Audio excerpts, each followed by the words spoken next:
الاهلي فاتح على الرابع. الاهلي ما بقاش يهمه حد خالص. الاهلي بيكتسح الزمالك برباعية مقابل هدف. الاهلي بيرجع للنتائج الكبيرة تاني في مباريات القمة مع الزمالك. والسبب اللي لازم نتوقف عنده النهاردة هو المدير الفني.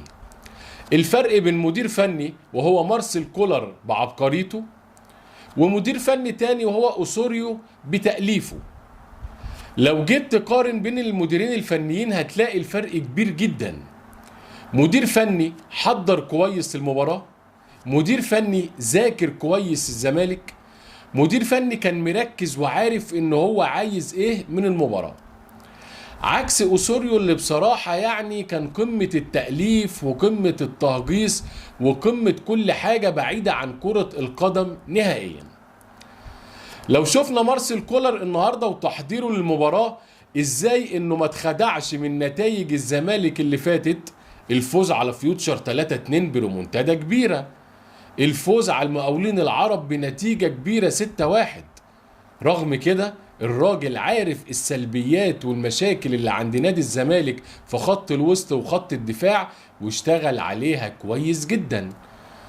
راجل تقريبا بيلاعب الزمالك من غير خط وسط، يعني حمدي فتحي الوكرة القطري، عمرو السولية إصابة، مروان عطية في وفاة والده بنقول له البقاء لله، يعني مفيش إلا أليو ديانج لوحده، ولكن قدر يبني خط الوسط بإضافة فخري في خط الوسط جنب ديانج، وأيضا محمد مجدي قفشة.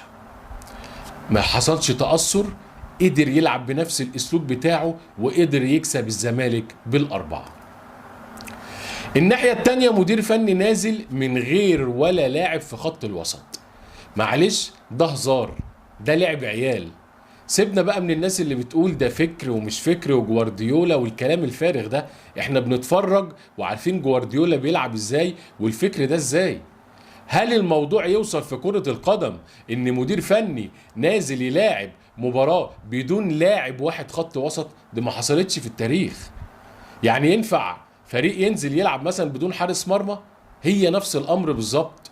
حمل شويه لعيبه قدام، يلا فتوح على شيكابالا على زيزو على الجزيري على احدف واحدف في الملعب خلاص، ولخبطيطه واي حد في اي حته والعبوا خلاص. ناس تقول لك دي عبقريه، دي لا مركزيه. لا، ده عك، ده فوضى في الملعب. كل لاعب مش عارف هو بيعمل ايه او دوره ايه بالظبط.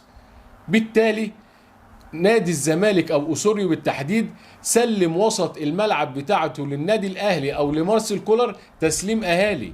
يعني تخيل كده أوسوريو وكأنه كده جاي لمارسيل كولر قبل المباراة بيقول له اتفضل يا عم مارسيل كولر، وسط الملعب عندك اهو، حلال عليك، اعمل ما بدلك فيه. وده اللي عمله فعلا. اما يكون محمد فخري بيلعب مباراة تقيلة زي دي، وقفشه بقاله فتره برضه ما بيلعبش بانتظام، سواء ساعات اساسي شويه او احتياطي شويه، ما بالك لو حمدي فتحي كان موجود او السوليه كان موجود او مروان عطيه كان موجود، كان ايه اللي هيحصل؟ ده كنا دخلنا في 6 و7. وده كمان بنفس التشكيل كان ممكن يحصل النهارده، لان في بعض التفاصيل الصغيره او بعض اللعبات اللي في المباراه كانت ممكن تفتح النتيجه ل6 و7. اهم كوره بتاعت مجدي قفشه اللي في القائم اللي بعد هدف حسين الشحات على طول، كان في الدقيقه الثالثه او الرابعه يبقى 2-0، كان الموضوع هيفتح. او ضربه الجزاء بتاعت حسين الشحات اللي ما اتحسبتش، وانا مستغرب من الفار ازاي ما يستدعيش الحكم محمود البنا، وفي مسك واضح من الفانيلا واعاقه من محمد عبد الغني، كان الموضوع هيفتح. ولكن نادي الزمالك يقول الحمد لله ان النتيجه خلصت على كده.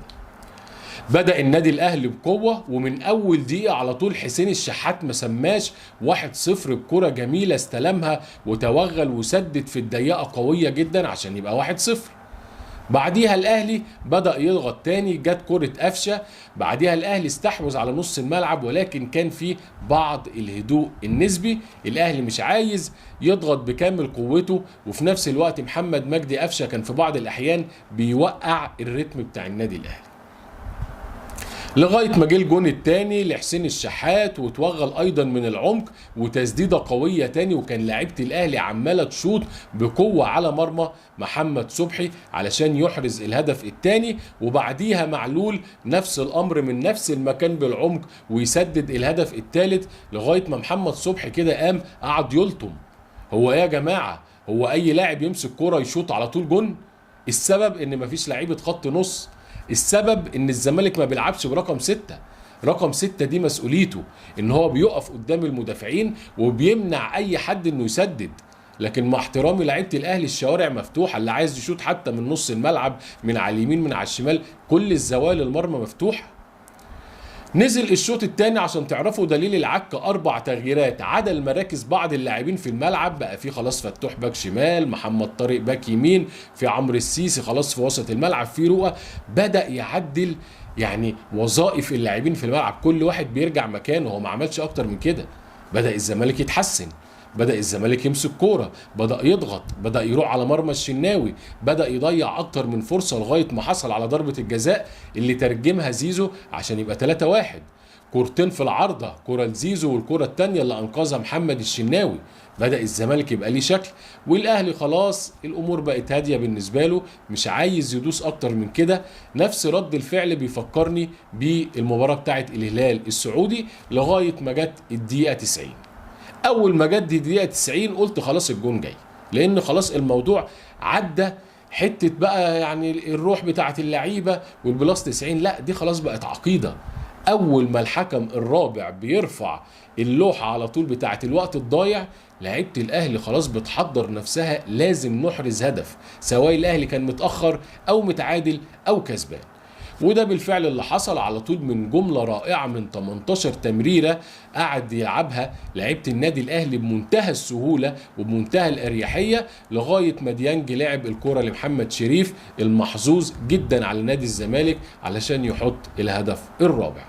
مباراة كبيرة من النادي الأهلي ومن مارسيل كولر اللي بيعمل كل حاجة في الكورة. مباراة سيئة من أوسوريو اللي بيألف وبيعك على حساب ان انا عندي فكر، ان انا عندي الكلام ده كله. ولكن في النهاية مليون مبروك لجماهير النادي الاهلي، والنادي الاهلي موسم استثنائي، موسم عظيم يستحق كل التحية والاشادة، وهارد لك لنادي الزمالك، ولازم يعملوا اعادة حسابات في اسرع وقت.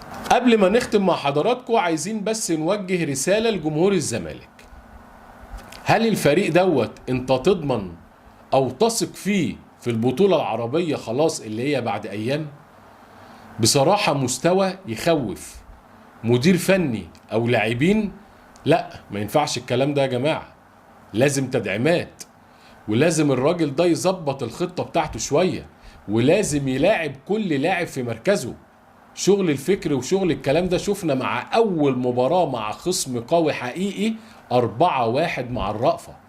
طب انت بقى اما تروح هناك الاتحاد المنستيري والشباب السعودي والنصر السعودي وهتلاقي مستوى وليفل تاني، ممكن هناك تروح تقضيها 3 و4 و5، هيبقى الشكل مش حلو.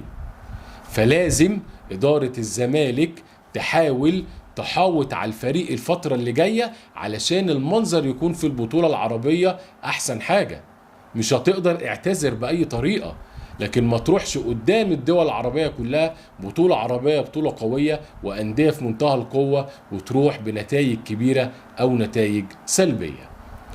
في النهاية بحب أشكر حضراتكم. كان معكم عمرو مصطفى نسر الجزيرة، ولو حضرتك بتتابعنا أول مرة ما تنساش تدوس اشتراك في القناة وتفعل الجرس. والسلام عليكم ورحمة الله وبركاته.